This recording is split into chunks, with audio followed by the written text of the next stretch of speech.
Hello everyone, কেমন আছেন সবাই? আজকে আমি মাটির চুলায় কেক বানাবো। তো ২টা ডিম আমি প্রথমে কাঁটা চামচ দিয়ে ফেটে নিয়েছি। আমি কোনো ইলেকট্রিক বেটার ইউজ করি নাই। তো আমি সাদামাটাভাবে ঘরোয়া উপায়ে আমি কেক তৈরি করব। এখানে আমি ময়দা আর বেকিং সোডা আগে থেকে চেলে নিয়েছিলাম। তো আস্তে আস্তে সেগুলো আমি মিশিয়ে নেব।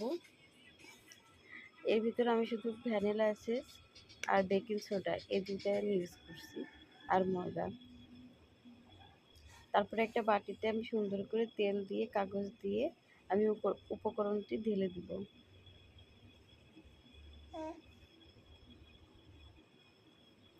এখন হচ্ছে আমি মাটির চুলায় নিয়ে আসছি। তো এখানে বালু দিয়ে আছে। এখানে কিছুক্ষণ আগে মাটি ভাসছিল।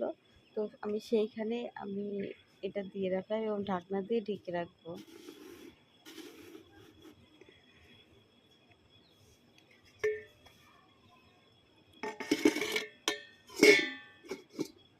তো এটা বেক করতে আমার পুরো ১ ঘন্টা সময় লাগছিল, আস্তে আস্তে হয়েছিল।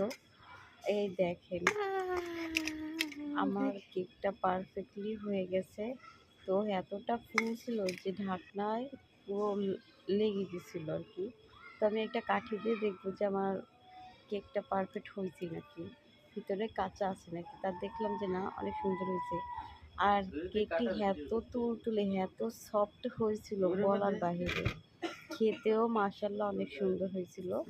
তো আমি এখন কেকটা কেটে নেব। যেহেতু সন্ধ্যা ছিল, আমরা সবাই খাইছি এই কেকটা। সবাই বলছে অনেক ভালো হয়েছিল। কিন্তু আমি এইখানে দুধ দিতে একদমই ভুলে গেছিলাম। তো দুধ ছাড়াও কেকটা খেতে অনেক অনেক ভালো হয়েছিল।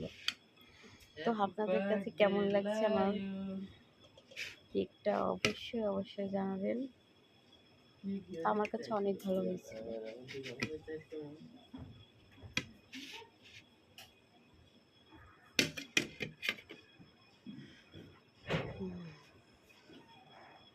কতটা